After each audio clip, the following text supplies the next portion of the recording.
میری جیب میں جو بھر رہا ہوگا نا باقی. بسم اللہ الرحمن الرحیم الحمد للہ کفا وسلام علی عباده الذین اصطفى اما بعد فاعوذ باللہ من الشیطان الرجیم بسم اللہ الرحمن الرحیم قل هل يستوي الذين يعلمون والذين لا يعلمون انما يتذكر اولو الالباب صدق الله العظيم. وقال النبي صلى الله عليه وسلم طلب العلم فريضة على كل مسلم. محترم حضرات، جو بھائی کھڑے ہیں وہ بیٹھ جائیں، اللہ کا واسطہ تھوڑی دیر چپ رہیں. میں انشاءاللہ 5-10 منٹ آپ کے لوں گا. میرے بعد ہمارے خصوصی مہمان اس مجلس کے جو سب سے خصوصی مہمان مفتی شاہ صاحب وہ آپ حضرات کے درمیان کچھ نصیحتیں کریں گے. اس کے بعد انہی کی دعا پر انشاءاللہ جلسے کا اختتام ہوگا. میرے محترم بزرگ دوستو، عزیز طلبہ و طالبات، میرا موضوع کچھ اور تھا لیکن حالات کو مد نظر رکھتے ہوئے میں نے اس عنوان کو یہیں بیٹھ کر چنا ہے. میں نے قرآن کریم کی آپ حضرات کے سامنے ایک ٹکڑا پڑھا ہے. اللہ رب العالمین اس آیت کریمہ میں ارشاد فرماتا ہے قل هل يستوي الذين يعلمون والذين لا يعلمون.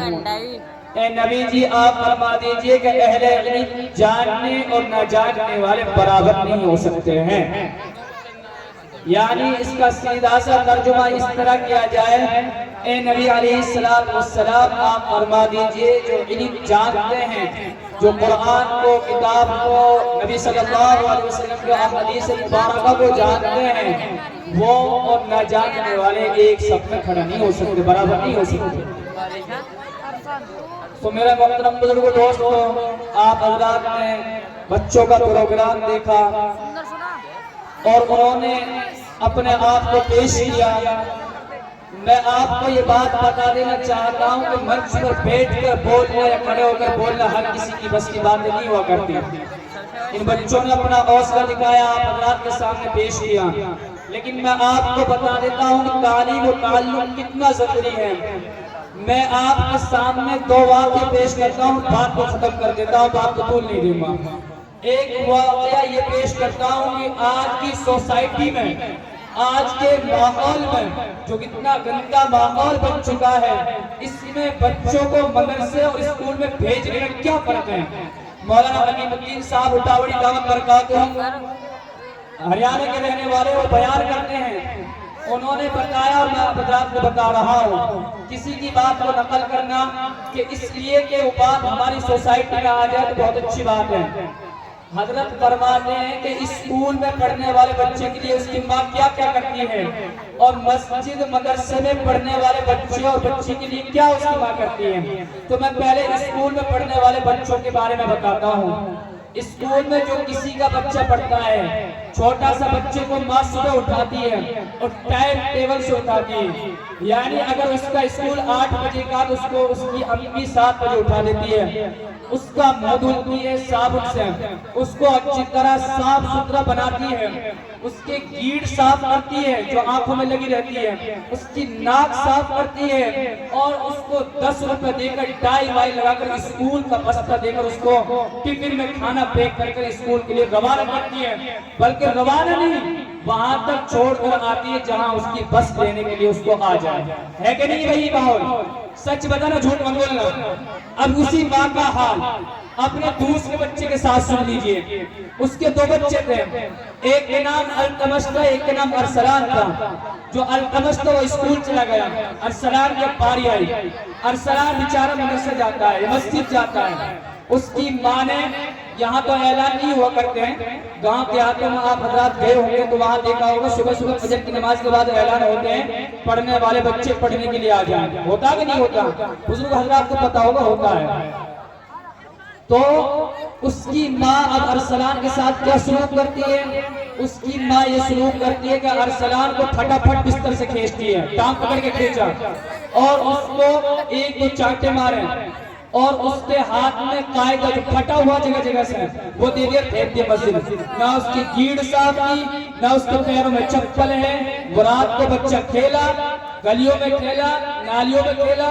اس نے جس استر سے اس ہاتھ کو قرآن کو پکڑا اور پیروں میں گندگی لگی ہوئی اللہ کے گھر میں بھیج دیا.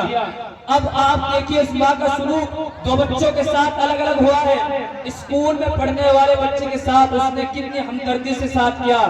اور ہمارے مولانا اور ہمارے امام صاحب دو بچوں کو بھیج کے فلاں کو بلا لاؤ. اس کی امی کیا کرتی تمہیں بلانے کے لیے دو بچے آئے جاؤ. نہ اس کی گیڑ صاحب, نہ اس کے 10 روپے جیب میں, نہ اس کی ٹائی یا کرتا پجامہ کچھ سیٹ نہیں کیا. ڈائریکٹ قاعدہ دیا بغیر چپل مسجد بھگا دیا. اب آپ بتائیے وہ بچہ مسجد میں آئے گا اور مسجد میں گندگی نجاست اس کے پیر میں لگی تھی, جو وہ سوکھ گئی تھی, اب گلی سے ننگے پیر آ رہا ہے تو نجاست گیلی ہو گئی. پھر وہ بچہ مسجد میں داخل ہو رہا ہے تو اس بچے کی نجاست گیلی صفوں میں لگ رہی ہے. کیا ہماری نمازیں ہو رہی ہے؟ کیا ہماری نمازیں ہو رہی ہے؟ کیا محمد رسول اللہ یہ دین لائے تھے؟ کیا اللہ نے ہمیں طریقہ بتایا تھا؟ کیا ہم اسکول کے بچے کو اتنی اہمیت دیں؟ وہ بچہ کیا کرتا ہے؟ سوسائٹی میں لیڈر بنتا ہے, انجینئر بنتا ہے, ڈگری حاصل کرتا ہے. اس کی ڈگری تمام کی تمام قبر تک رہتی ہے, باقی سب ختم. اور یہ بچہ جو مدرسے میں بھیجا, یہ مسجد میں بھیجا, نہ اس کی کچھ صاف کیا, اس کو گندے لباس میں اسی طرح بھیج دیا. پھر حافظ صاحب, علماء, قرہ ان کو اعوذ باللہ بسم اللہ پڑھاتے ہیں اور انہی کی طرف تمہارے عذاب کو ہٹا دیا جاتا ہے. علماء لکھتے ہیں جو بچہ 15 سال سے پہلے قرآن کی تعلیم کرتا ہے, سیکھتا ہے, اس کا ثواب اس کے ماں باپ کے خاتے میں لکھا جاتا ہے. کتنی بڑی بات ہے. ہم دن بھر جوا کھیلتے ہیں, سٹا کھیلتے ہیں, شراب پیتے ہیں, زناکاریوں میں ملوث ہے, لیکن اس بچے کے طفیل اللہ ہمارے گناہوں کو معاف کر رہا ہے. پھر علماء کے طفیل جو ہم کو دین سکھا رہے ہیں, آج ان کا ساتھ ہمارا رویہ کیا ہے یہ بھی دیکھ لو آپ. اور ٹیچروں کے ساتھ رویہ کیا. بات یہ نہیں, بات آگے سنیے. ٹیچر کے اسکول میں پرنسپل کے پاس گیا, 1 مہینے سے 30 سے 1 تاریخ ہو گئی, فیس نہیں آئے تو واپس بھگا دیتے بچے کو. بھگاتے کہ نہیں بھگاتے ہیں؟ آپ بتائیے. ارے ایگزام میں بٹھاتے ہیں اسکول والے, یہ بولتے ہیں باپ سے فیس لے کر بھگا دیتے ہیں. یہی قرہ, یہی علماء خدا کی قسم کبھی نہیں بھگاتے ہیں, کبھی نہیں بھگاتے. فیس لے کر آؤ کہ تمہیں بغیر فیس کے بٹھائیں گے نہیں. لیکن آج ہمارا ان کے ساتھ کیسا رویہ ہے وہ ہم خود جانتے, بتانے کی ضرورت نہیں ہے.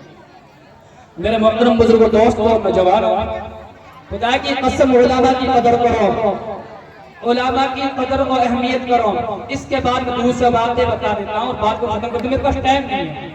میں امام صاحب کو بہت شکر گزار ہوں, 10 منٹ دیے. دوسرا باتیں تعلیم و تعلق کے اوپر ہے. ایک ہندوستان کا واقعہ ہے, ایک باپ نے اپنا بیٹے کو انگلش لائن میں ڈالا. بس واقعہ بتاتا ہوں, بات ختم کرتا ہوں. اور اس کو پڑھایا. وہ بچہ تھا مسلمان کا, اس کا نام مسلمانوں کی طرز پر رکھا گیا تھا. لیکن اس بچے کو یہ نہیں پتا کتاب اللہ کیا ہے, رسول اللہ کیا ہے, نماز کیا ہے, اور دین کس کو کہتے ہیں, کس کی امت میں سے, اس کو کچھ نہیں پتا. وہ بچہ انگلش پڑھا, بڑی سی بڑی اس نے ڈگری حاصل کی اور وہ لندن میں جاب کر رہا تھا. لندن سے جب واپس کا ان کا آنے کا پلان بنا تو اس نے اپنے والد صاحب سے فون کال کی اور بتایا کہ میں اس وقت ایئرپورٹ پر آ جاؤں گا, آپ مجھے لینے آ رہے ہیں. تو اس کے والد صاحب اس کے بتانے کے وقت پر پہنچ گئے اور اس بچے کو جب اپنی گاڑی میں اس والد صاحب نے بٹھایا تو اس بچے نے اپنے والد صاحب سے کہا, جب اس کی گاڑی اس کے گھر کی طرف روانہ ہو رہی تھی تو اس نے کہا, والد صاحب میرے پیٹ میں درد شروع ہو گیا اور مجھے لگ رہا ہے کہ میری آخری وقت موت کا آ چکا ہے, مجھے درد زیادہ شروع ہو رہا, میں گھر کی طرف جا رہا ہوں. لیکن بتانے کی جو بات بتا رہا ہوں, اس لڑکے نے اپنے باپ سے کہا, میرے ابو آپ نے مجھے اپنے تابع رکھا, میں آپ کی باتوں کو مانتا رہا, آپ نے انگلش میڈیم ہندی میڈیم پڑھائی, میں بڑی سے بڑی ڈگری حاصل کر چکا تھا, لیکن خدا کی قسم میں قرآن کو نہیں جانتا, رسول اللہ کو نہیں جانتا, نماز صوم صلاۃ کو نہیں جانتا, روزے کو نہیں جانتا. کل قیامت کا دن ہوگا, اللہ رب العالمین کے سامنے اولین والآخرین کا اجتماع ہوگا, میدان حشر میں اللہ کے سامنے پیش گوئی ہوگی. میں آپ کا گریبان اللہ کے سامنے پکڑوں گا اور کہوں گا اللہ سے, یہ میرے والد صاحب تھے, اس نے مجھے انگلش میڈیم پڑھایا, ہندی پڑھائی, سب کچھ پڑھایا, میں تو دین نہیں پڑھایا. بتائیے میرے محترم بزرگ دوستوں کہ دنیا میں اگر بیٹا باپ کی گریبان پکڑے کتنی ذلت رسوائی ہوتی ہے، وہاں اولین والآخرین کا اجتماع ہوگا، وہاں کتنی رسوائی ہوگی۔ آپ نے دیکھا کسی عالم نے، کسی فاضل نے، کسی مفتی نے، کسی قاری نے، کسی عالم نے اپنے باپ کو گریبان پکڑا ہو؟ آپ نے سنا ہے کبھی؟ تو انہی باتوں پر میں اپنی بات کو ختم کرتا ہوں۔ اللہ پاک جو میں نے کہی ہے اور جو آپ حضرات نے سنی ہے، ان پر صحیح عمل پیرا ہونے کی توفیق نصیب فرمائے۔